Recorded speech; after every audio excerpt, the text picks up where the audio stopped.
बलि प्रथा गलत है, लेकिन कराटे कुश्ती लाठी की ट्रेनिंग देनी चाहिए। ईश्वर दूसरे जीव को दुख में कैसे देखते हैं आप, यहाँ आप गलत है संदीप जी। बलि प्रथा जब आया था तो तब आप लाठी और कराटे और कुश्ती लायक बच्चे ही नहीं थे। पूरे भारत में जो बौद्ध धर्म की जो अहिंसावादी नीति है, पूरा भारत जो ध्वस्त हुआ है, उसको एक बड़ी वजह थी। तो उसका वो लाठी कराटे लायक आप बचे नहीं थे। आप तो अहिंसा में ऐसे डूबे थे कि आपको सिंध में ऐसे दरवाजा खोल दिया, आओ ऐसे दरवाजा खोल दिया अहिंसा के नाम पे। तो भारत किस प्रक्रिया से गुजरा है, किस दर्द से गुजरा है, आपको इसका पता ही नहीं है अभी। ईश्वर दुखी किसी प्राणी को दुख पहुंचा के खुश नहीं होते। आपकी साइकोलॉजिकल मानसिक ट्रेनिंग ऐसी की गई, वरना आप पूरा भारत आज खत्म हो चुका होता। इसलिए आप राजपूत राजाओं क्षत्रिय राजाओं को देखो मांसाहार को करते हैं, क्योंकि वो लड़के आपको बचाते हैं। वहां ज्ञान नहीं चलेगा, वहां तो लड़ाई चलेगी, बड़े पैमाने पर लड़ाई चलेगी। तो बौद्धों ने जो दरवाजे खोले अहिंसा के नाम पे, उनके उस समय हमारे पास लड़ने के लिए लाठी डंडे से नहीं लड़ सकते, लाठी उठाना भी हिंसा हो गया था, लाठी उठाना भी हिंसा था। इसलिए वो उनको ट्रेनिंग दिया गया, जिसको साइकोलॉजिकल ट्रेनिंग कहते हैं। आज इस्लाम 57 देश में और आप एक देश में, इसकी कारण क्या है? तस्लीमा नसरीन की किताब पढ़िए। बचपन में वो नहीं देखना चाहती थी जो गाय का जीवा करते हैं, छोटे छोटे बच्चों को खड़ा करके जीवा किया गया। आज उसकी ट्रेनिंग है कि वो हमास के या इजराइल के 6 महीने के बच्चों के भी जीवा करने में उनमें मानवता नहीं बची है। वो 57 देश में फैल गए। उनसे मुकाबला करने के लिए आप अहिंसा से नहीं कर सकते मुकाबला। जब इस्लाम ने आक्रमण किया, कासिम ने आक्रमण किया, तो उस समय भारत की दुर्दशा आप अगर देखोगे बौद्धों ने किस तरह से कर दिया, स्थिति क्या हो गई थी। और भारत को पुनः शौर्य में लाने के लिए पुष्यमित्र शुंग को अपने राजा का गला सेना के समक्ष काटना पड़ा ताकि विद्रोह ना हो। बृहद्रथ का गला उसने सेना के समक्ष काटा। भारत शौर्य वीरों की कहानी है। और प्राणी में तो राक्षस में भी प्राण है, राक्षस में भी प्राण है। स्त्रियों पर हाथ नहीं उठाना चाहिए। पूतना और ताड़का का वध किया भगवान ने। असुर प्रवृत्ति जो होता है उसका मुकाबला आप असुर बन के, आपको माता काली कैसे रक्त बीज का करती है संहार, फिर माता काली भी आपकी तरह वहां सूडो से हिंदुइज्म लेके चली जाती कि नहीं नहीं नहीं नहीं, महिषासुर में भैंस बन के आया तो नहीं नहीं नहीं नहीं, ये तो पशु है। गुण कर्म विभाग सा, जब आप इस ध्यान से समझते हो, भगवान कहते हैं चतुर्वर्णम मया सृष्टम गुण कर्म विभाग सा, वो जो जिस योनि में उसका जन्म है वो उसके गुण और कर्म के कारण है, वो आपके कारण नहीं है जो आप ये बात सोच रहे हो। तो माता काली को तो हमारी रक्षा के लिए, देवताओं की रक्षा के लिए रक्त पीना, पर आप पी पाओगे रक्त? आप ताजा रक्त पी पाओगे? तो माता काली ने तो रौद्र रूप दिखाया हमारे यहाँ इसलिए तो यही जो थॉट दिया गया, हम प्राणी हंता नहीं करते, हम ये नहीं करते। मैं मांसाहारी नहीं हूं, लेकिन राक्षसों से लड़ने के लिए मां को भी उस लेवल पर जाना पड़ा, उस लेवल पे जाना पड़ा। इसलिए ये बात सिखाइए हिंदू समाज को। हिंदू समाज को अगर जीवित रहना है तो उसको वीरता के वो सारे लक्षण अडॉप्ट करने पड़ेंगे जो हमारे धर्म शास्त्रों ने सिखाए हैं।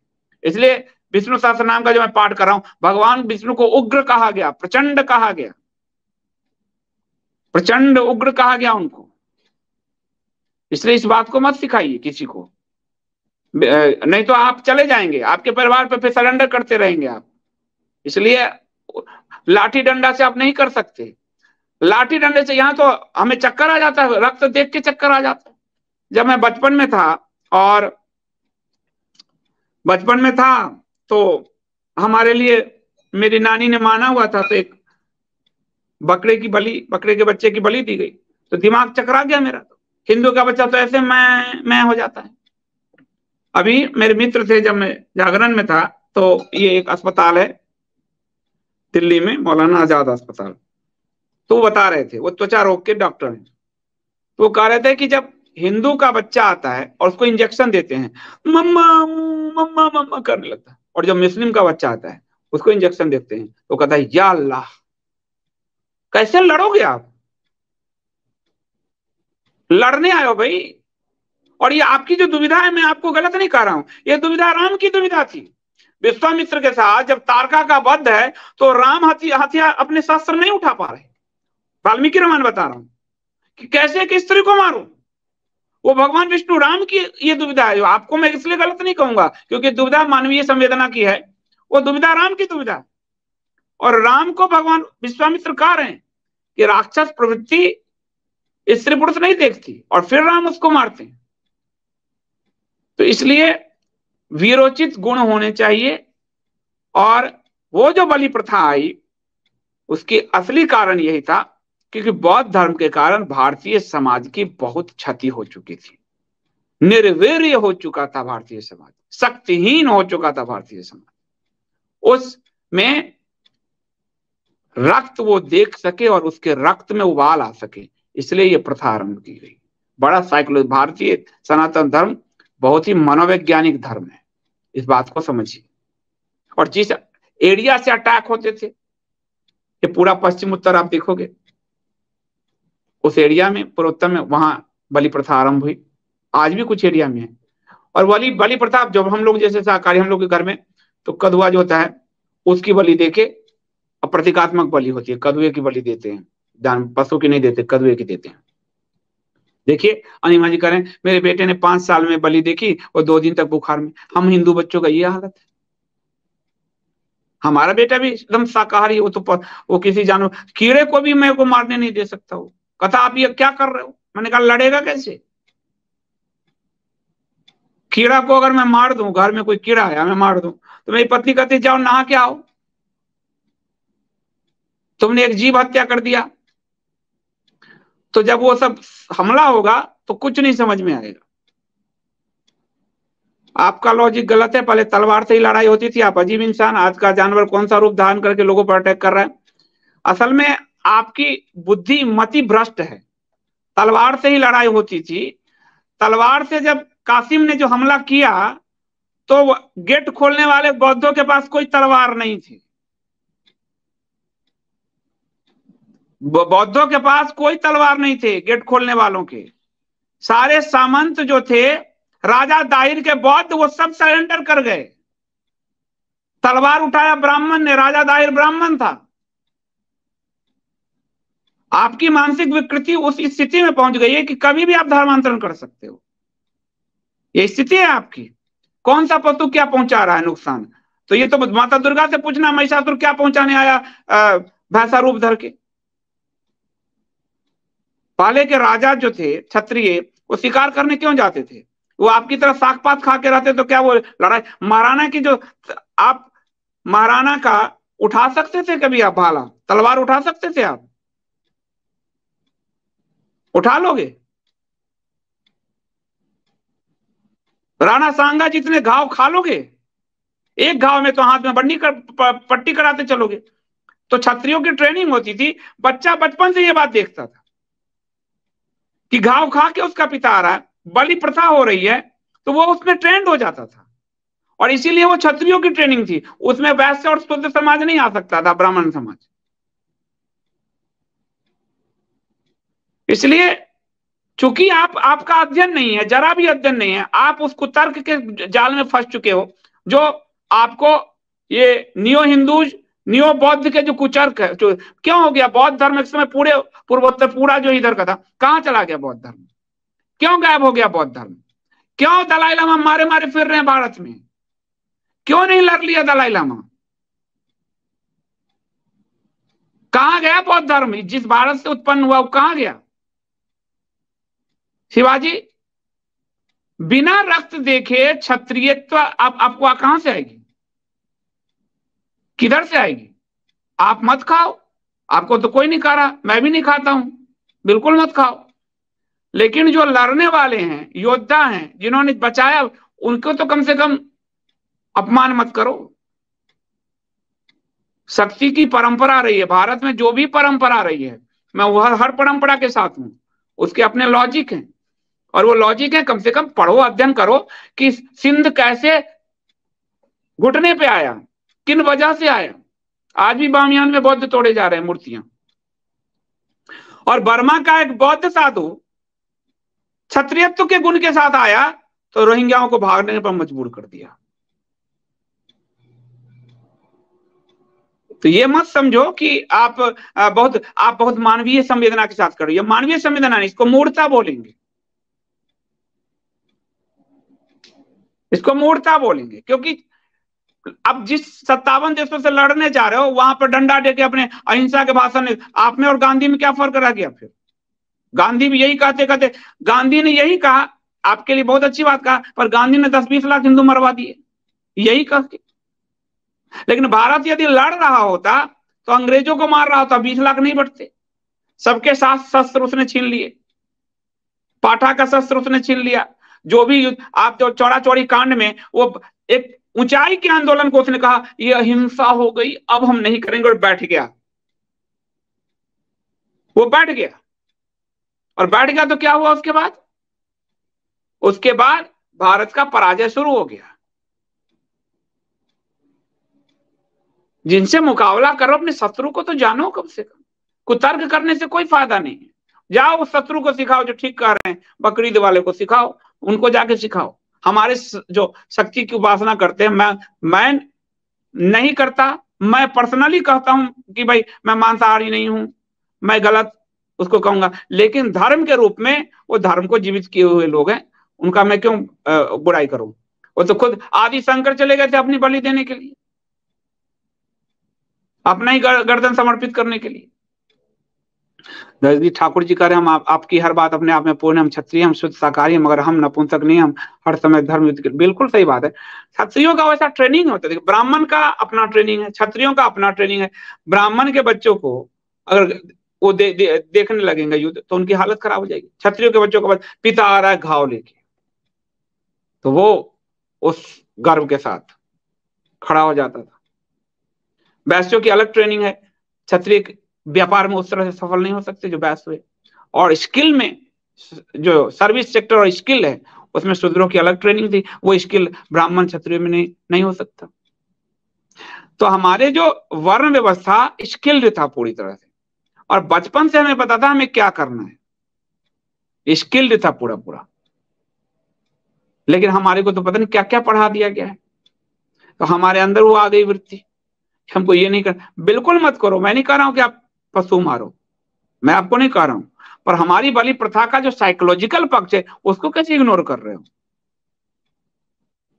उसको कैसे इग्नोर करोगे? और बलि ऐसा था, तभी तो आप देखो कि गो को अवध्य बताया गया, सारे जानवर को अवध्य बताया जाता, फिर गोवंश को ही अवध्य क्यों बताया गया, बाकियों को क्यों नहीं अवध्य बताया गया? कुछ तो कारण थे। शास्त्र में गो को ही क्यों कहा गया, बाकियों को क्यों नहीं कहा गया? अवध्य गोवंशी थे ना, हिरण तो नहीं थे अवध्य, शेर तो नहीं थे अवध्य। कुछ तो कारण रहा होगा। धर्मशास्त्रों के ज्ञाताओं को अपनी इतनी समझ तो होगी, हमारे वेद हमारे ऋषियों से आए, हमारे ब्रह्मा जी से आए हैं, हमारे विष्णु भगवान से आए हैं, कुछ तो उनके कारण रहा होगा।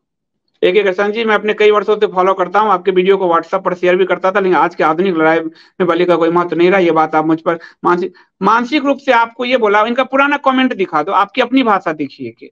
और एक बात और आप देखिए, ये मत कहिए कि मैं आप फॉलो करते हैं तो मैं भी लगातार तो कंटेंट दे ही रहा हूँ। व्हाट्सएप पे आप शेयर करते हैं, हम सबकी ये भूमिका है कंटेंट क्रिएशन में, हमारा भी। ये एक दूसरे पे हम एहसान ना ला दें, मैं बहुत शुरू से स्पष्ट हूँ। हम सब ज्ञान की यात्रा में हैं।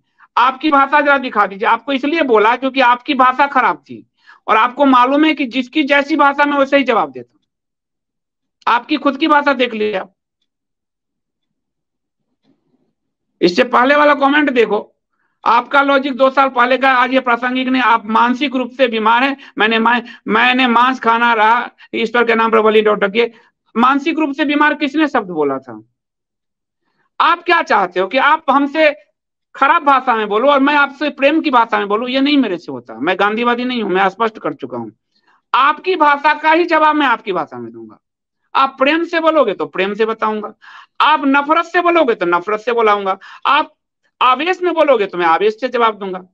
मैं जैसे को तैसे में बिलीव करता हूं, चाहे मेरा कितना प्रिय हो, ताकि आपको ये पता तो चले कि आप जो भाषा दूसरे ऊपर बोल रहे हो उसको भी दुख होगा जब आपको वही भाषा बोला जाए। आपकी भाषा दिखा दो, एक बार फिर से दिखा दो, क्योंकि लोगों को पता चल जाए कि संदीप देव उसी को ऐसा जवाब देता है जिसकी वैसी भाषा होती है, मैं एकदम नहीं देता। और ये माफ कीजिएगा, मुझे फॉलो करता, हम भी आप सबको फॉलो करते हैं, आप लोगों की, तभी तो इतने क्वेश्चन लेते हैं, क्वेश्चन आंसर सेशंस क्यों लेते हैं? आपको फॉलो करते हैं, आपके प्रश्न को समझते हैं, तभी तो लेते हैं। आपका लॉजिक 2 साल पहले का है, आज ये प्रासंगिक नहीं है। आप मानसिक रूप से बीमार हैं, ये सब जरा जितने भी व्यूअर्स हैं जरा बताइए। अब मैंने जो जवाब दिया वो दिखा लीजिए, भाषा किसकी ज्यादा खराब है, देख लीजिए आप। और शुरू से आप, अगर आप इतने दिन से सुन रहे हैं तो आप जानते होंगे, मैं जैसे को तैसा, आप मीठा बोलोगे मैं मीठा जवाब दूंगा, फिर भी मैंने मीठा जवाब दिया है। आप बुरा बोलोगे तो मैं बुरा जवाब दूंगा। अब आप देखिए, मुझे मानसिक रूप से आप बीमार बोलते हैं, ये लाइन है इनका, फिर से इनका पुराना कमेंट दिखा। मानसिक रूप से बीमार कौन बोल रहा है? आप मानसिक रूप से बीमार है, ये कौन बोल रहा है? ये अभी की बात है ना, ये कौन बोल रहा है? हम सब एक दूसरे का सम्मान करें, वो ज्यादा अच्छा है। अपने तर्क रखें, और आपने तर्क रखें तभी मैंने जवाब दिए, ऐसा तो क्वेश्चन है नहीं कि नहीं लिया और मैं झल लाया। हम सब यदि एक दूसरे के प्रति सम्मानजनक व्यवहार करें, सम्मानजनक भाषा दें, तो दूसरा कभी उद्वेलित होकर दूसरा भाषा जब बोलेगा ही नहीं। और तर्क चलते रहना चाहिए, बिल्कुल चलते रहना चाहिए। लेकिन आपकी भाषा वो थी, उस भाषा का रिटेलिएशन, विरोध ये था। इस बात को समझिए। कई लोग मुझे कहते हैं, मैं कहता हूं मुझे जो कह रहे हो उससे पहले अपनी भाषा देख लो। मेरा जवाब उस भाषा के प्रासंगिकता में जोड़ के ही समझ में आएगा, ऐसे नहीं आएगा। तो वही बात मैं आपको कह रहा हूं, आप अपनी भाषा भी देखिए। देखिए श्वेता जी कह रही हैं, रामायण में आया कि राजा दशरथ के पुत्र कामेष्टि यज्ञ में बहुत सारे पत्तों की बलि दी गई थी। शास्त्र हमारे बहुत गूढ़ अर्थ, वैज्ञानिक अर्थ लिए हैं। और मैंने ये कहा भी नहीं कि मैं मांसाहारी हूं, पर हमारी जिस असुर प्रवृत्ति से लड़ाई है, उस असुर प्रवृत्ति में नैतिकता के मानक छोड़ दीजिए, संवेदनशीलता अपने परिवार, समाज, अपने धर्म, अपने हिंदू भाइयों के प्रति रखे, दूसरों के प्रति संवेदनशीलता छोड़ दीजिए।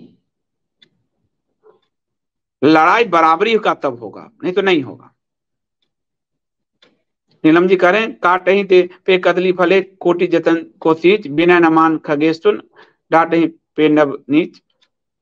अब मैं नहीं पढ़, मैं को दिखाना पड़ा, मैं जानता हूं ये बहुत पुराने हैं, पर आप ऐसी भाषा बोल रहे हो तभी तो मैं आपको कह रहा हूं। मैं बोलने नहीं गया आपको। पहला आपका जो प्रश्न था उसका कितना अच्छा जवाब है, आप ये भी तो देखो कि आपका पहला प्रश्न का मैंने कितना अच्छा जवाब दिया, दूसरे का भी अच्छा जवाब दिया, पर एक शब्द मैंने बोला, क्यों? रिटेलिएशन, उसके विरोध में। क्यों? क्योंकि आपने कहा आप मानसिक बीमार हो। तो जब आप इतने दिन से सुन रहे हो, और चूंकि आप मेरा वीडियो फॉरवर्ड करते हो, तो मैं आपके मुंह से मानसिक रूप से बीमार भी सुन लूं। आप मुझ पे एहसान तो कर नहीं रहे ना, मैं आप पे एहसान कर रहा हूं। मैं भी आप पे कोई एहसान नहीं कर रहा हूं, मैं हिंदू धर्म की यात्रा पे चल रहा हूं। आप भी एहसान नहीं कर रहे हो, आप भी हिंदू धर्म की यात्रा पे कर रहे हो। मैं आप तक कंटेंट पहुंचा रहा हूं, आप कंटेंट अब लोगों तक ले जा रहे हो। हम दोनों अपनी अपनी भूमिका में, अपने अपने रथ पर सवार हैं। हम दोनों एक दूसरे पे एहसान नहीं कर रहे हैं, इसलिए हम दोनों एक दूसरे पे एहसान ना ला दें। और इसलिए मैं कहता हूं कि सहयोग करो, ये सब करो, ये एहसान नहीं। हम भी समय, शोध, संसाधन और श्रम दे रहे हैं आपको, तो हम आपसे कहते हैं आप सब्सक्रिप्शन भरिए। दुनिया का सारे मीडिया सब्सक्रिप्शन बेस्ड चलती है, कोई एक दूसरे पे एहसान नहीं कर रहा। हम दोनों अलग अलग रथ पे सवार होकर उसी हिंदू धर्म की को सींचने का काम कर रहे हैं। सत्यनारायण जी कह रहे हैं संस्कृत के वाच अनुवाद पूरी तरह से किसी भाषा में नहीं हो सकता। ये बिल्कुल सही कह रहे हैं। मैंने आपको बताया कि आज पहली बार मेरी माँ सुन रही होगी अगर, तो वो कहेगी कि वो हिंदी में पढ़ती थी, और मेरा, जब मैं हॉस्टल से आता था मेरा दर्द बढ़ जाता था, मैं पलंग से गिरता था दर्द के मारे छटपटा कर, और तब नहीं समझ में आया।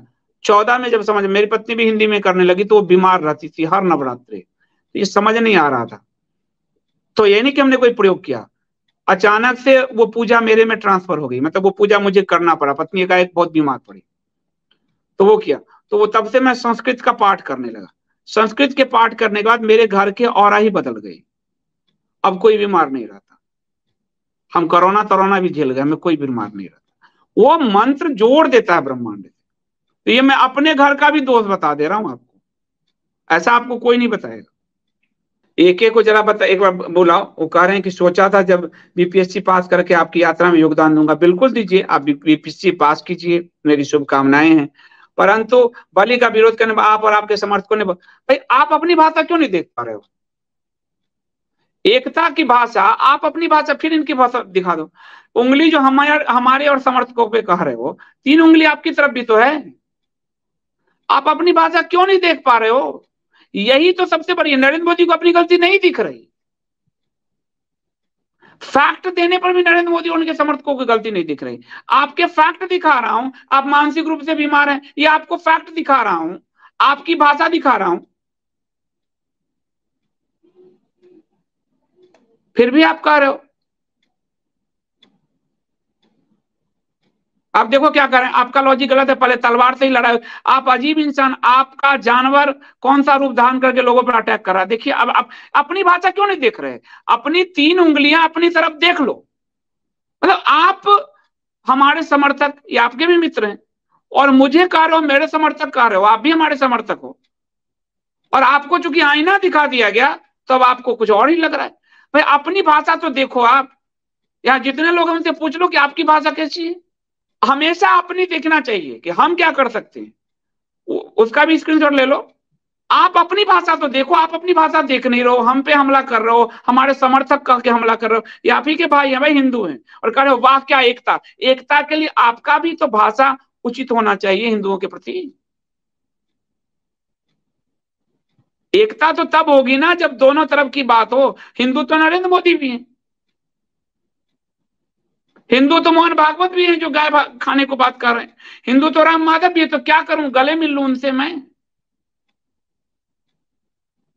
भाषा की मर्यादा देखिए, सब रखिए। भाषा की मर्यादा रखिएगा, मैं रखूंगा। आप नहीं रखेंगे तो मैं भी नहीं रखूंगा। सीधी सी बात है भाई, इसका कोई सिया पाचा नहीं है। मैं, मेरे समर्थक बढ़ जाए, व्यूअर्स बढ़ जाए, सब्सक्रिप्शन आ जाए, मैं ये समझौते नहीं करता जीवन में। मैं समझौता विहीन इंसान। आप रखिए, मैं रखूंगा। मैंने आपको 2-2 बार दिखाया कि आपकी भाषा आप देखो। धन्यवाद नीलम जी, मैं ऐसा ही हूं भाई, मैं ऐसा ही हूं। आप प्रेम से बोलो। आप कहते मैं आपसे सहमत नहीं हूं, तो आपके अंदर कौन सा जानवर है? आप ऐसे भी तो लिख सकते थे कि संदीप जी मैं आपके इन विचारों से सहमत नहीं हूं। मैं कहता ये अच्छी बात है, आप सहमत नहीं है, ये आपके विचार हैं। मैं तो बलि देने जाता नहीं, मैं तो आपको भारत के इतिहास का संदर्भ समझा रहा हूं। मैं तो बलि देने जाता नहीं, नौमी अभी तो मैं घर में बैठा हूं। पर आप भाषा कुछ बोलो, पर उम्मीद कर, अच्छा ये पहली बार नहीं है, कई मेरे मित्र पत्रकार वो आए कमेंट में कुछ से कुछ लिखने, मैंने जब जवाब दिया यार तुमसे भी उम्मीद नहीं थी, मैंने कहा तुम क्या लिख रहे हो? जो पत्रकार आजकल में से, आपने मेरे एक पत्रकार मित्र को देखा होगा, उसने कहा 14 से पहले तुम बोल नहीं पाते, तो जवाब देना पड़ा मुझे उस मेरे मित्र से। कैसे उम्मीद करते हो कि आप बोल पाओगे मैं चुप रहूंगा? ये कैसे उम्मीद कर सकते हो भाई?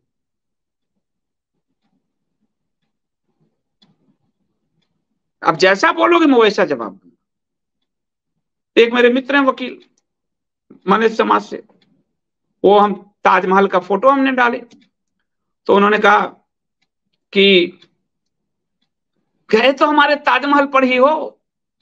मैंने कहा मैं तो ताजमहल को अपना मानता हूं, तुम रामकृष्ण को तो अपना मान लो। भाग गया और बोला ये सांप्रदायिक हो गया। एक और मित्र है उसी मलेक्स कैटेगरी से, जो एक अंग्रेजी अखबार में, उसने मुझे, मैंने कहा नसरुद्दीन साहब है, मैंने लिखा गया आज नसरुद्दीन साहब कितना नफरत उड़ेल रहा है। वो आया कमेंट में करने, नफरत तो तुम्हारे अंदर दिख रहा है संदीप। मैंने कहा कम से कम अपनी कौम वाले भाई को तो समझाओ। तो तुम कौम पे आ गए। मैंने कहा नसरुद्दीन साहब के पक्ष में पहले कौन आया? तुम कौमी के एकता के कारण नसरुद्दीन शाह के पक्ष में आए हो ना, उससे भी रिश्ते खराब हो गए। तो मेरे तो सबसे रिश्ते खराब हो जाते, मैं क्या करूं? रिश्ते बनाते चलूं कि सच बोलूं? सच तो बोलना पड़ेगा। और प्रेम से पूछो, मैं प्रेम से जवाब दूंगा, बिल्कुल प्रेम से। आप हमला मत करो, मैं सबको ये कह रहा हूं। जो पूछना है मुझसे, कितने हार्ड क्वेश्चंस पूछने हैं पूछो, और पूछते रहो सब। पर अगर हमले करोगे तो मुझसे उम्मीद मत करो कि मैं प्रेम से सलाह के बात करूंगा। मैं ऐसा ही, ऐसा ही स्वीकारना है तो ठीक है, नहीं स्वीकारना है तो ठीक है, पर मैं ऐसा ही हूं, एज इट इज यही हूं। और लोग कहते हैं सिद्धांत से जीवन नहीं जीता। मैंने सिद्धांत से सफलता की सीढ़ी चढ़ के दिखाई। अगर सिद्धांत पे आप टिके रहते हो तो परमात्मा आपके साथ खड़े होते हैं। सिद्धांत से भी आप सफलता की, हिंदी का सबसे ज्यादा सेलेबल नॉन फिक्शन में ऑथर, ये सफलता तो है ही मेरे सर पे ना, कि ऐसा तो नहीं कि इस सर पे नहीं है। और उसका कोई अहंकार होता तो मैं उस बड़े पब्लिशर को ही मैं अपना किताब दिया होता। छीन के अपने आप को जीरो नहीं बनाता, मैं अपने आप को जीरो भी बना लेता हूं, तो अहंकार नहीं है। जीरो बनाना अच्छा लगता है मुझे, हर बार अपने आप को जीरो बना लेता हूँ। अच्छी खासा हो रहा था, पॉलिटिकल पार्टी में भी मैं घुस गया, खुद को फिर से जीरो बना रहा हूँ, फिर से जीरो, यात्रा जीरो से शुरू कर रहा हूँ।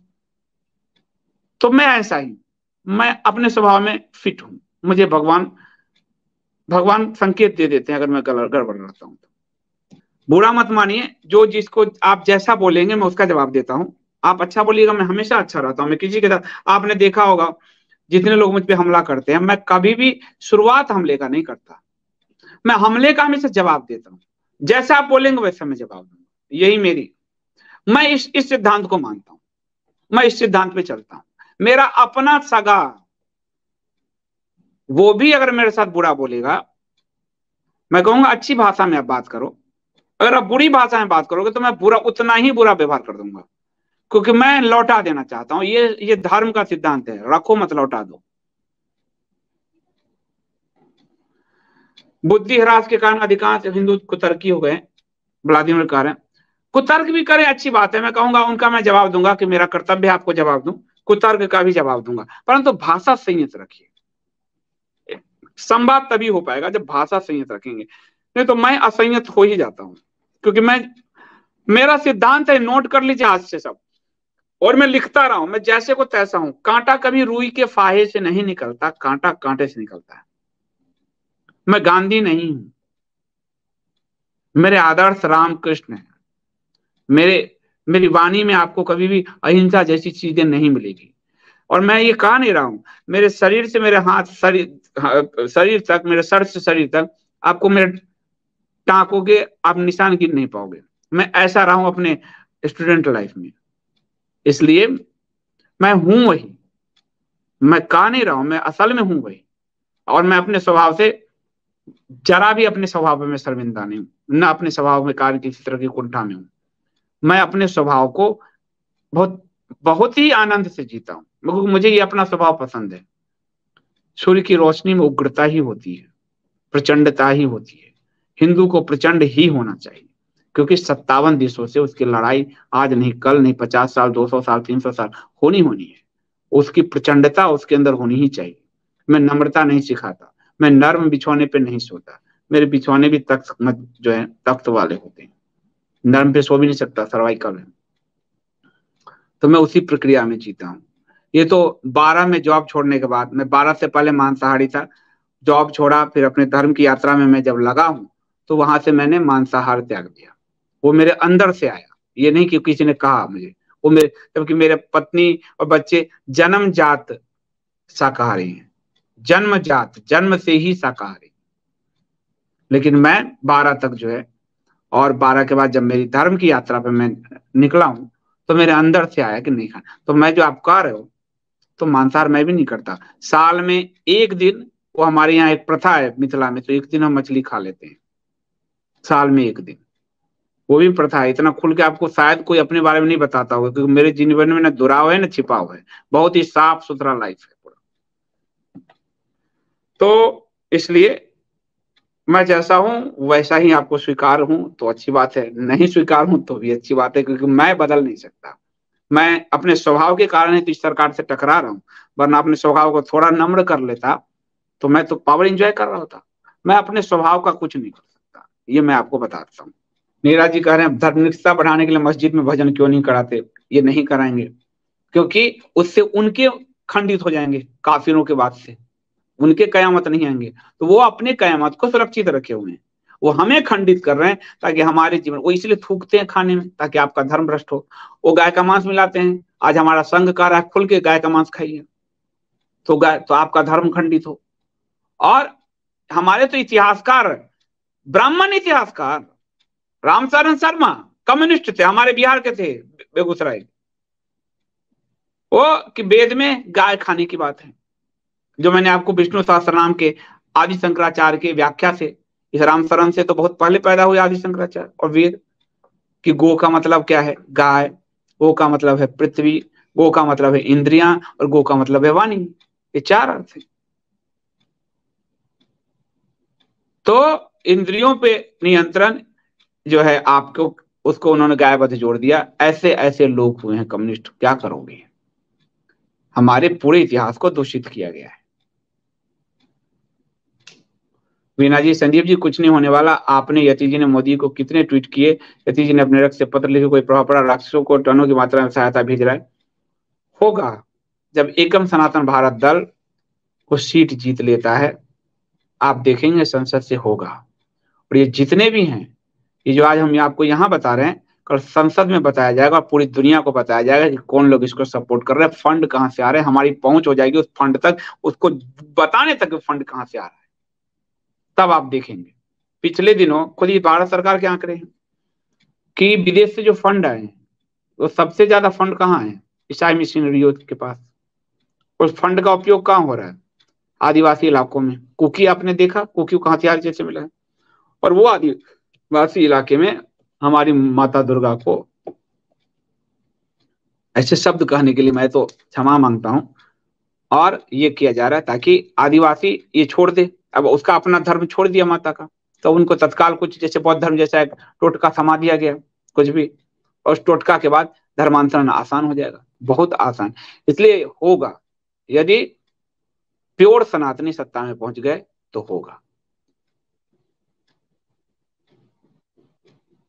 बंगाल की दुर्गा पूजा जो जगह जगह होती थी, अब यह स्थिति है। हाँ से श्रुति जी, बंगाल के 3 फोटोग्राफ मैंने दिखाए, दिखाना जरा मिंटू। पहला फोटोग्राफ जहां संघियों ने झंडा थमा दिया माता के हाथ से, सारे अस्त्र शस्त्र ले लिए। और इसका अब इसका मानसिकता देखिए, हिंदू जब किसी भी दंगा में रेटिलिएट करता है, प्रतिरोध करता है, तो उसको ये सरकार जेल में डालती है, उनपे गोली चलवाती है। उनके शोभा यात्रा में पथराव होता है तो ये सरकार करती है तुम चुपचाप सहो। तो ये आपको दिया गया कि माता ये किससे पावर पाते हैं, राम के धनुष से, माता के अस्त्र शस्त्र से, तो उनके हाथ से शस्त्र छीन लो। तो संघियों ने ये किया। तो कम्युनिस्टों देखिए, माता को गर्भ बनाकर पेश किया, कम्युनिस्टों ने माता को गर्भ बनाकर पेश किया। वो फोटोग्राफ आप देखिए, बिल्कुल कि वो एक स्त्री है, कोई भी भोग गया है। यही बात वो कहते हैं, वेश्या, पता नहीं क्या क्या शब्द उपयोग में लाते हैं।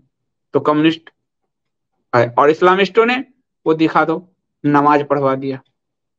तो आपके सामूहिक शत्रु एक तरफ हो गए हैं। इस्लामिस्टों ने कबूतर उड़वाए और अभी नमाज पढ़वा दिया। नमाज का वीडियो एक बार केवल दिखा दो, नमाज पढ़वा दिए। तो आपके सामूहिक शत्रु हैं, आप सामूहिक रूप से उन शत्रुओं से लड़ रहे हो। सुमित मिश्रा जी, संदीप जी बेटियों के लिए केजीएफ के बारे में भी सोचिएगा। बिल्कुल सोचना है, बीच में ये पार्टी का आ गया, क्योंकि इतना जागृति के बाद भी फर्क नहीं पड़ रहा है। फर्क वोट से ही पड़ेगा। जनता का जब अपना प्रतिनिधित्व वहां नहीं होगा, वरना चिल्लाते रहिए जैसी स्थिति है। उसके बाद केजीएफ पे ही मैं काम करूंगा पूरा जो है, और धर्म का प्रशिक्षण तो दूंगा जीवन जब तक है। वो मैंने और मैं वो प्रशिक्षण एक तरह से दे रहा हूं, खाली कीजिए। आज विष्णु सहस्त्रनाम, पिछले नवरात्रि में कालका पुराण, उससे पहले मार्कंडे पुराण, उसके आदि शंकर पे की पूरी श्रृंखला 24, बिना फाउंडेशन के, बिना कोई डोनेशन के, फाउंडेशन में लोग डोनेशन ले रहे हैं, ये मैं काम कर तो रहा हूँ, बिल्कुल कर रहा हूँ। इसलिए अगर इस बार अगर माताएं, बहनें, अगर बेटियां अगर सुन रही होंगी विष्णु सहस्त्रनाम, तो विष्णु जी के कितने अर्थ हैं आप वो देख रहे हैं। उस अर्थ के सब गुणवाचक अर्थ जो है, कितने गुणों को प्रकट कर रहे हैं। काल का पुराण आपने देखा ही है।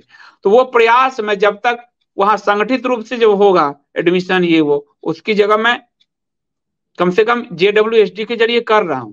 अभी तो आजकल ISD पे भी मैंने विष्णु सहस्त्रनाम दिया है कि इस पे भी जो लोग देखना चाहे, तो वो मेरा प्रयास चल रहा है। इसी को यदि आप अपनी बेटियों को घरों में दे दीजिए तो बड़ा गुणात्मक परिवर्तन आएगा।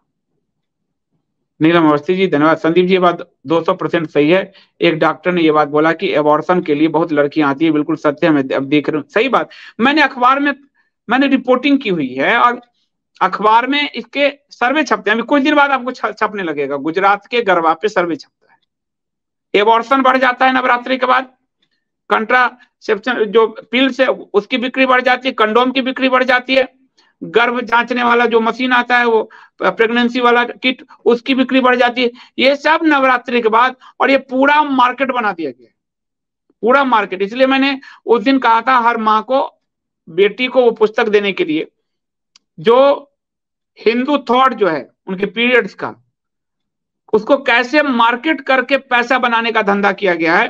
क्योंकि वेस्टर्न थॉट में वो सिन है, पाप है, हिंदू थॉट में वो उत्सव है। हमें ही पाप समझा दिया गया, सबरी माला उठा के, ये समझा के। वो पुस्तक मैंने हर माँ से कहा था कि अपनी बेटियों को दीजिए। आज नहीं कल बेटियां तो समझेंगी, आप नहीं बताओगे किसी और से समझेगी, आप उनको उनके बॉडी के बारे में समझाइए और ये पुस्तक दीजिए उनको, ताकि वो इस चीजों को समझ सके। वरना राक्षस घात लगाए बेटियों पे बैठे, और बेटों पे भी बैठे हैं। लड़कों का यौन शोषण कोई कम होता है? अब उसको तो गे लाइट समलैंगिकता के जरिए लड़कों का यौन शोषण भी बहुत बड़े पैमाने पे होता है, जिसपे हम लोग बात नहीं करते। और मैं तो सब चीज खुल के बात करता हूँ, मेरे में कोई अंदर कोई दोष नहीं है, तो बाहर कोई वाणी में दोष होने का सवाल नहीं है। जिसके कारण आप देखते हैं कि जो विरोधी लोग हैं वो कहते हैं ये सेक्स पे बोलता है, ढेकना पे बोलता है, जीवन का आधार है, और उसी का फायदा उठाकर ये मलेच्छ हमारी बेटों को तबाह कर रहे हैं। तो मैं तो ये कहूंगा कि वो जो पुस्तक है आपका, हिंदू व्यू ऑफ मेंस्ट्रुएशन पे, वो पुस्तक हर बेटी के हाथ में, हर घर में बहू को, बेटी को, सबको जरूर पढ़ना चाहिए। वीणा जी करे, संजीव जी दुर्गा पंडालों में नमाज पढ़ा रहे हैं, अब तो ये भी पत्थर पर लकीर समझे कि राम मंदिर में भी जिहादियों को बुलाकर नमाज पढ़ाई जाएगी जनवरी में। जब बिल्कुल होगा, आपने महाकाल में देखा ही है कि ये लोग घूम रहे हैं। उसके बाद राम मंदिर का तो पूरा, मैंने एक वीडियो दिया है आपको कंटेंट फॉर चेंज में, जो टेलीग्राम में है, उसमें वीडियो सेक्शन में जाइए या मंदिर वाले सेक्शन में जाइए, मंदिर विध्वंस वाले में, उसका पूरा ठेका ही गर्भगृह का मुसलमान के पास है, मलिच के पास, पूरा ठेका। प्रेमनाथ प्रसाद जी का मूर्ख हुआ है वह हिंदू जो सनातन विरोधी सरकार को नहीं समझता। इस समय एकम सनातन भारत दल ही देश को बचा सकता है। परमात्मा बचाएंगे, हम लोग एक माध्यम है। हमारा प्रयास है कि शुद्ध सनातन व्यवस्था के साथ हम भारत को उस ऊंचाई पे पहुंचाएं, और हम डाइल्यूट नहीं होंगे। सत्ता मिले ना मिले, हम पॉलिटिकल पार्टी के रूप में संघर्ष करते रहेंगे, लेकिन हम डाइल्यूट नहीं होंगे। रमाशंकर कटारिया जी करें, गुजराती सबसे ज्यादा अमेरिका में ही एनआरआई हैं, इसलिए अमेरिकी तौर तरीके से प्रभावित हैं, इसलिए वो बहुत जल्दी उस ओर की क्रिया में अग्रसर हो जाते हैं। अब ये देखिए, मैं गुजराती समाज को तो नहीं कहूंगा, लेकिन ये जो अभिनेत्री है उर्वशी, यदि इसका विरोध गुजराती समाज करता है तो स्वागत योग्य होगा। वो खुलेआम हुकअप करने को कह रही है, आपकी बेटियां आपके बेटों को, और किसी के परिवार में अगर फर्क नहीं पड़ता तो समझिए कि पतित आचरण होता जा रहा है, बिल्कुल होता जा रहा है। ये देखिए, ये पुस्तक हर बेटी को पहुंचाइए, हर बहू तक पहुंचाइए, हर महिला तक पहुंचाइए। आपको खपत में मिल जाएगा, इंग्लिश में, हिंदी में नहीं है, ताकि आप वेस्ट की साजिशों को समझ सके, सबरी माला के प्रति, दुर्गा पंडाल के प्रति उस साजिश को समझ सके। इसका मैं कहूंगा डिस्क्रिप्शन में पहले नंबर पे ये डाल देगा मिंटू जो है। अर्नब जी करें, संदीप सर आप प्रतिदिन विष्णु सहस्त्रनाम का जाप करते हैं, कृपया मेरे मूर्खतापूर्ण प्रश्न को क्षमा करें। क्या आपने प्याज और लहसुन खाना पूरी तरह से छोड़ दिया है? मैं उस प्रकार के आहार को लेकर भ्रमित हूँ। आप आहार को लेकर किस लिए भ्रमित है? आप मांसाहार छोड़ दीजिए, प्याज लहसुन छोड़ने की आवश्यकता नहीं है। आप गृहस्थ जीवन में, आप सन्यासी नहीं। जो सन्यास की यात्रा में है वो प्याज लहसुन छोड़ेगा। प्याज लहसुन का मतलब, उसका जो रीजन है वो गर्म होता है, और गर्म का जो सन्यास के रास्ते पे है, वो उसके शरीर की गर्मी, वो सेक्स प्रक्रिया को कहां करेगा? इसकी सीधी बात है, मैं सीधा बोलता हूं, प्याज और लहसुन आपके शरीर को गर्म करता है। तो जो सन्यासी है उसके लिए ये बात कहा गया, क्योंकि शरीर उसका उस हीट को, उस एनर्जी को, वो फिर यहां वहां भागता फिरेगा, इसलिए प्याज लहसुन को मना किया गया। पर आप गृहस्थ हैं, प्याज लहसुन भोजन कर सकते हैं, और आप 9 दिन 10 दिन आप अपने आत्म नियंत्रण में भी रह सकते हैं। जरूरी नहीं है, आत्म संयम बहुत जरूरी है। भगवान ने काम को, भगवान विष्णु ने गीता में कहा कि मैं धर्मयुक्त काम हूं। काम के भी प्रकार बताए गए, धर्मयुक्त काम। तो यदि आपको अपने काम पे नियंत्रण नहीं है तो कल को प्याज लहसुन क्या कुछ भी आप छोड़ दीजिए, आपकी स्थिति खराब होगी। और ये इसलिए कहा गया क्योंकि जब आप में भोजन छोड़ते हैं, उपवास जो कहा गया, भोजन ही आपके एनर्जी का सोर्स है। रक्त उसी से बनता है, मांस उसी से बनता है, मज्जा उसी से बनता है, वीर्य उसी से बनता है। तो भोजन के सोर्स पे प्रयोग किए गए हमारे यहाँ, कि ताकि ब्रह्मचर्य साध सके, ब्रह्मचर्य साध सके। ब्रह्मचारी के लिए भी भागवत पढ़ोगे आप, सुखदेव जी कहते हैं कि ब्रह्मचारी भी अगर नींद में है और उसका वीर स्खलन हो जाता है तो वो नहा ले, स्वच्छ हो जाए, उसका काम खत्म है। सारे शास्त्र हमारे बहुत ही स्पष्ट तरीके से कहते हैं। इसलिए गृहस्थ को प्याज लहसुन खाना कोई मना नहीं है, सन्यासी के लिए है जो वास्तव में एक कठिन तपश्चर्या कर रहा होता है। इसलिए प्याज लहसुन, क्योंकि वो आपके शरीर की तासीर को गर्म करता है। इसलिए कल हमारे धर्म पर जो हमला हुआ है, एक प्रोफेसर ने भी हमला किया है। प्रोफेसर का दिखाओ, श्री राम और कृष्ण को के लिए, और यही वही अंबेडकरवादी प्रोफेसर सब हैं। देखिए क्या जवाब दिया है। यूपी के इलाहाबाद यूनिवर्सिटी का प्रोफेसर है विक्रम, उसके खिलाफ एफआईआर दर्ज कराया हिंदुवादी संगठनों ने। प्रोफेसर भगवान श्री राम और कृष्ण पर विवादित बयान दे रहा है। वह उसके खिलाफ विश्व हिंदू परिषद, हिंदू जागरण मंच, बजरंग दल ने शिकायत किया है। और इसमें जो है ये medieval and modern history department का असिस्टेंट प्रोफेसर है डॉक्टर विक्रम। ये लोग, इनकी ताकत सोचो, ये बाहर का सारा फंडिंग का खेल है हिंदू धर्म को कैसे खत्म करने के लिए।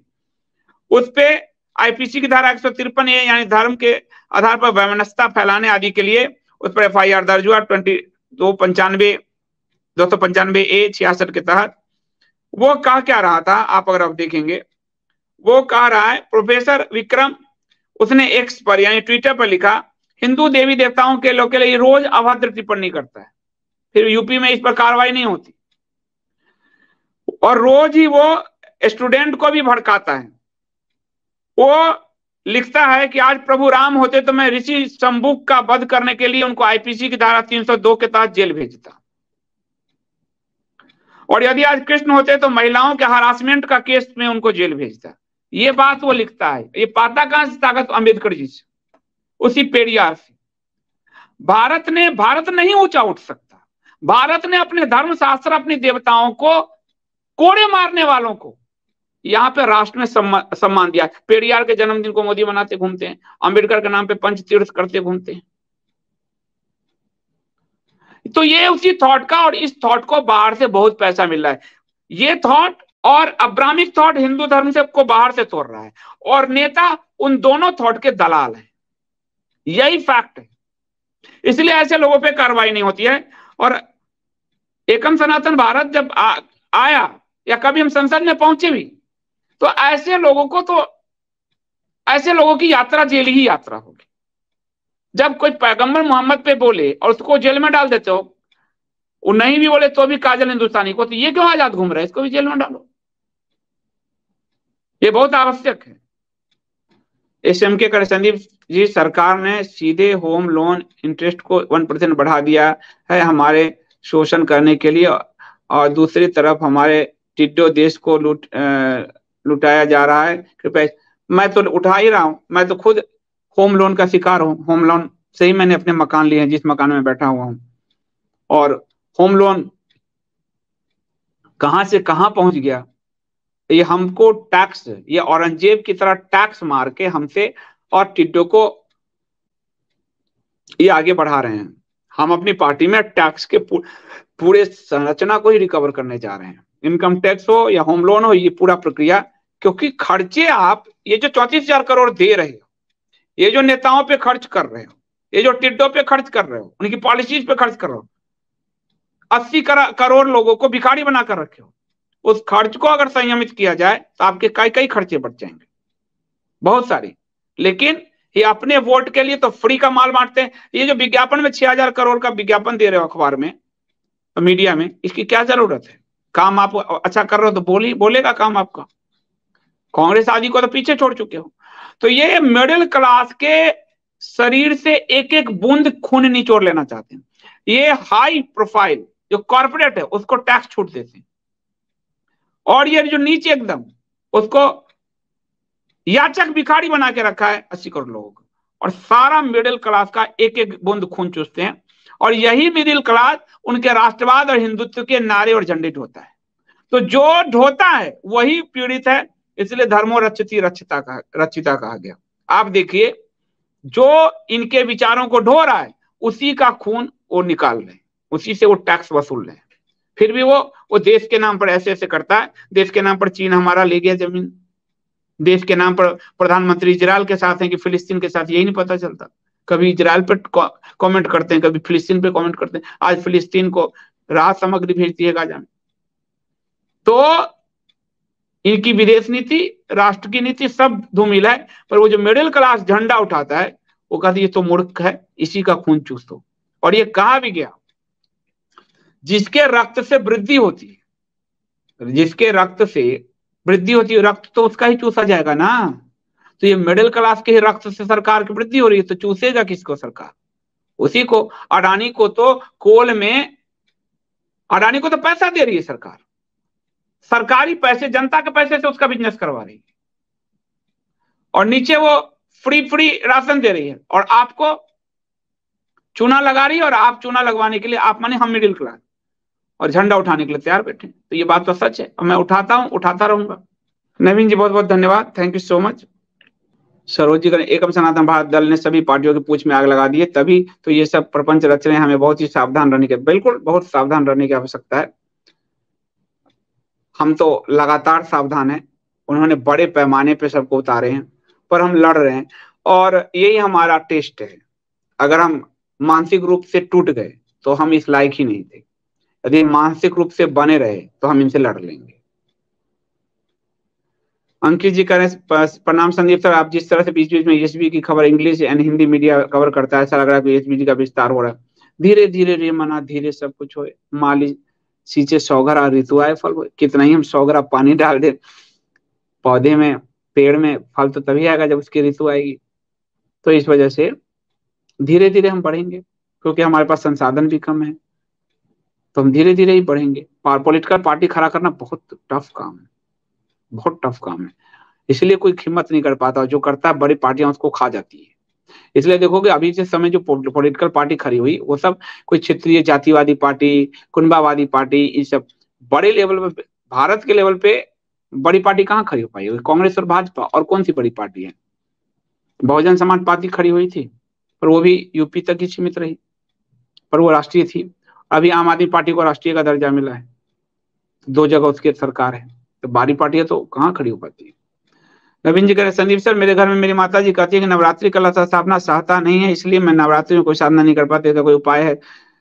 कलश स्थापना तो मेरे यहाँ भी नहीं होता, हमारे पूरे गांव के मंदिर पे ही होता है, घर में नहीं होता। तो हमारे घर में भी कलश स्थापना नहीं होता, तो आप कलश स्थापना ना करें। भगवान कृष्ण ने जो गीता में कहा, यज्ञों में मैं जप हूं, तो आप जप यज्ञ को आधार बनाओ, यानी मंत्र साधना को आधार बनाओ। दुर्गा सप्तशती का पाठ एक दिन में 13 नहीं, जो आपको कीलक, कवच, इसके साथ एक दिन में 2 पाठ, 2 अध्याय, 3 अध्याय, और नहीं भी होता हो तो जो सूत्र अध्याय है अंत में उसको एक दिन उसको पढ़ लिया करो। अब तो आप समाप्त है अगली बार। तो भगवान के मंदिर में इसका अध्याय का पाठ करने से आपको इससे कुछ भी आपका खंडित कुछ नहीं हो रहा है। कलश स्थापना मत करो, हमारे यहाँ भी नहीं होता। सत्यनारायण जी का sir, question and answer session video को अलग अलग लगता है अलग कर रहा है। हाँ, क्वेश्चन आंसर को अलग कर दे रहा है, नहीं तो वीडियो बहुत लंबी हो जाती है। तो क्वेश्चन आंसर में आप देखिए, जो वीडियो डाले जाते हैं वो रोज डाले जाते हैं, ये भी क्वेश्चन आंसर अलग हो जाएगा। इसका जो कोई पावरफुल हेडिंग लेके फिर क्वेश्चन आंसर सेशन अलग कर दिया जाएगा, ताकि जो लंबा नहीं देखना चाहते उन, वो भी तो हमारे पाठक दर्शक है, उनका भी हमें ध्यान रखना पड़ता है। लेकिन वो इस पे रहता है, अलग क्वेश्चन आंसर के उसमें रहता है। धर्म जी कह रहे संदेह to reduce the power of Devi mantra he suggested to translate Sanskrit mantra of माँ दुर्गा इनटू बंगाली। एक बात मैं आपको सच बताता हूँ, ये मेरे अनुभव से, मैं भाषा भाषा की बात नहीं कर रहा हूँ, कि दुर्गा सप्तशती का पाठ जैसे मेरे घर में हिंदी में होता था तो उसके बड़े दुष्प्रभाव मैंने देखे। अब सब चीज तो नहीं बता सकता, पर संस्कृत से का पाठ मैं 2014 से कर रहा हूँ और हमारे फैमिली के सारी दुश्चिंताएं खत्म हो गई। तो संस्कृत एक पावरफुल भाषा है, वो देव भाषा है। एक तो उससे आपकी सारी तंद्राएं, सारी जो आपकी इंद्रियां खुल जाती हैं, और माँ का जो आह्वान है वो सुगम हो जाता है, सरल हो जाता है। वेद मंत्र या फिर हमारे जो सप्तशती के मंत्र हैं, तंत्र के मंत्र हैं, वो फलीभूत वो मंत्र संस्कृत में ही होंगे। तो बंगाली तो आप छोड़ दीजिए, मैं हिंदी में बता रहा हूं कि मेरे परिवार पर इसका बहुत दुष्प्रभाव पड़ा। हम लोग इसको नोट नहीं कर पाते थे कि क्या कारण है। हर बार दुर्गा पूजा में, हर बार, मैं जब छोटा था तब से बता रहा हूँ। संस्कृत में हिंदी में मेरी माँ करती थी, फिर हिंदी में मेरी पत्नी करने लगी। इन दोनों को आज तक पता नहीं चला कि क्या दुष्प्रभाव हो रहा है। वो दुष्प्रभाव मुझे पता है, होता था दुष्प्रभाव। किसी भी दुर्गा पूजा में, मैं हॉस्टल से आता था, कभी भी स्वस्थ नहीं रहा मैं। पाठ शुरू होता था और मैं तड़पने लगता था दर्द से, मेरी हालत ये हो जाती थी। आज कुछ नहीं होता, क्योंकि संस्कृत बहुत पावरफुल भाषा है, वो देव भाषा ऐसे नहीं कही गई। तो मैं अपनी हिंदी भाषा के लिए ही कह दूं आपको, हिंदी भाषा है पाठ ना करें। बंगाली, तेलुगु आदि में भी जो भी आप मंत्र, तो आप जो देवताओं ने भाषा दिया उसी में करें। अर्थ समझने के लिए बाद में उस मंत्र का जो नीचे गीता प्रेस की पुस्तक है उसमें अर्थ दिया हुआ है। तो बहुत तेजी से पढ़ के कि मैं जल्दी कर लिया, मैं 15 मिनट में कर लिया, बिल्कुल मत करें। मंत्र पढ़ें और अर्थ पे नजर रखें, तो धीरे धीरे मंत्र समझ में आने लगेंगे, और समझ में आएंगे तो उसके इम्पैक्ट ज्यादा क्रिएट होता है, बढ़ता है। सीधे रटोगे तो नहीं, तो भी होगा। उसको जप कहा गया है, पाठ। हमारे यहाँ पाठ जप शब्द है, क्या है मतलब? लगातार रिपीटेशन। इससे आपकी ब्रह्मांड से आप जुड़ जाते हो। पाठ यानी लगातार पढ़ना, जप यानी लगातार उच्चारण करना, जप करना, दोहराना, तो वो भी तब भी जुड़ जाओगे। लेकिन मंत्र यदि समझ में आ गए तो और आपकी अनुभूति अलग हो जाएगी। अरिंदम जी कह रहे हैं अपने पापों को असुर छुपा नहीं सकते, तो सबको पापी बनाने का षड्यंत्र चल रहा है, इसलिए वेब सीरीज बना कर व्यवस्था। ठीक बात है, वो तो अब वो समय आ गया है, तो इसके लिए हम उनपे दोष देने की जगह अरिंदम जी, मैं हमेशा स्वयं से ही शुरुआत करता हूँ। हमको अपने बच्चों को ट्रेंड करना चाहिए। मेरा बेटा भतीजा ट्रेंड है, ट्रेंड करना चाहिए, क्योंकि अब ये रुकेगा नहीं। नेटफ्लिक्स सर अब रुकेगा नहीं, प्रगति होती चली जाएगी, ये रुकने वाला नहीं है। इसलिए अच्छा तो ये हो कि हमारे बच्चे उसको कैसे लें, क्या देखे क्या ना देखे, इसकी ट्रेनिंग हमारे घर में हो। अब आप देखते हो, अब मैं देखो इसी पे मैं सेक्स पे खुल के बोलता हूँ, लेकिन घर में लोग बोलने में कितने हिचकते हैं। तो क्यों हिचकते हो? तो मूल ऊर्जा वही है, आपका जन्म उसी से हुआ है। उसको आप धर्म, जब भगवान गीता में कह रहे मैं धर्म युक्त काम हूं, हमारे 4 पुरुषार्थ में धर्म, अर्थ, काम, मोक्ष। काम यानी कामनाएं। तो अपने बच्चों को ट्रेंड कीजिए, वही आप एकमात्र आपका उपाय है। भारद्वाज जी कहें sir sorry to ask but what happened KGF plan. KGF plan चल रहा है, और केजीएफ प्लान का ही पार्ट आपको मैं विष्णु सहस्त्रनाम पूरा दे रहा हूँ, जो यहाँ मैं पूरा शिक्षा देता, काल का पुराण सारे दे रहा हूँ, रामायण दे रहा हूँ। तो अभी मैं आपको ये दे रहा हूँ, और मैं मल्टीपल लेवल पर कैसे काम कर पाऊंगा। और तो इसलिए आपको वो जो मैं कोर्स के रूप में देता, वो मैं ओपन सोर्स में दे रहा हूँ। ये मैं कोर्स रूप में आपको देने वाला था, बहुत सारी चीज इसमें, जैसे पॉलिटिकल राजनीति, मतलब हमारे सनातन राजनीति शास्त्र, सनातन अर्थशास्त्र, सनातन, ये सब आपको पढ़ाया जाना था। तो उसके कोर्स बन गए हैं। लेकिन तब तक मैं आपको एक मानसिक ट्रेनिंग जो पूरी सीरीज दे रहा हूँ आपको, आदि शंकर की सीरीज, उस पूरी 54 वीडियो की सीरीज, काल का पुराण, विष्णु सहस्त्रनाम, गीता, रामायण, ये सब ट्रेनिंग है, ताकि धर्म का ओपन सोर्स आज की आधुनिकता में आपको जब समझ में आए और फिर आप कोर्स में एंट्री करो। तो मैं अपनी भूमिका निभा रहा हूं, परंतु मैं अकेला हूं, तो कई भूमिकाएं आप समझ ही रहे हो। तो आप सबका बहुत बहुत धन्यवाद, और बहस करिए, प्रेम से करिए, मैं हर बहस के साथ तैयार हूं, क्योंकि मैं चाहता हूं हिंदू तार्किक बने, बौद्धिक बने, बहस करे। मैं इसलिए तो क्वेश्चन आंसर सेशन, कौन इतना क्वेश्चन आंसर चल रहा, बड़े बड़े लोग केवल सुपर चैट चलाते हैं, यहाँ तो विदाउट सुपर चैट चलता है। लेकिन भाषा को मर्यादित रखिए, संयमित रखिए। मेरे जवाब आपको हमेशा मर्यादित और संयमित मिलेंगे। मैं आपसे ये वादा जरूर कर रहा हूं कि आप जो दोगे मैं लौटा दूंगा, प्रेम दोगे प्रेम लौटाऊंगा, नफरत दोगे नफरत लौटाऊंगा। मैं किसी का उधार नहीं रहता, सिर्फ बैंक का उधार है, घर का EMI जो घर का चल रहा है, बाकी किसी को उधार नहीं रखता। उधार लौटा, जब तक लौटाता नहीं तो चैन नहीं बढ़ता मुझे, मैं उधार लौटा। आप लोगों को कल एक आप लोगों को सीरीज मिली होगी, मतलब टीजर मिला है, अभी इसकी पूरी सीरीज मिलेगी, कई सीरीज है। और आप देखेंगे कि भारतीय जनता पार्टी सरकारी बाबाओं को खड़ा करके कैसे काशी, ब्रज, अयोध्या आदि का जो विनाश किया है, उसमें सरकारी बाबाओं को खड़ा किया। जिस बाबा को मैंने आपको कल बताया, उस बाबा को आगे खड़ा करके उत्तर प्रदेश की सरकार ने, यस, उत्तर प्रदेश की सरकार ने और एक बड़े इंडस्ट्रियलिस्ट ने मिलकर पूरे ब्रज भूमि का अपहरण करना चाहा, पूरे ब्रज भूमि का तोड़ फोड़ करके काशी की तरफ विध्वंस करना चाहा। और इसी बाबा के साथ तो कॉरपोरेट, सरकार और सरकारी बाबा, क्योंकि कोर्ट में एक गेरुआधारी को खड़ा करने का इंपैक्ट जो होता है वो सरकार जानती है, इसलिए वो शंकराचार्य के पद से लेकर और समाज तक सरकारी बाबाओं की एक जाल बनाकर रखा है। और मैं सरकारी बाबाओं से लड़ता रहा हूं, क्योंकि मेरा जो खतरा है वो इस्लाम आदि से बाद में है, क्योंकि सीधे उससे लड़ाई है।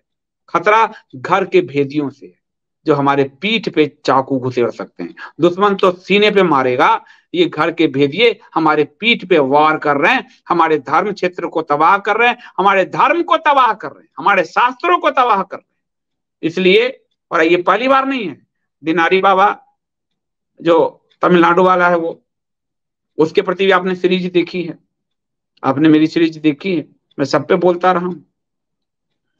तो आपको बताऊंगा, ये सीरीज आएगा कि कैसे आप लोगों से हिंदू बनकर जो बाबा मिलता है, वो बाबा असल में सरकार का चाकर होता है, कॉर्पोरेट के पैसे का दलाल होता है। ये आपको सीरीज मिलेगी, तो आप देखिएगा जरूर।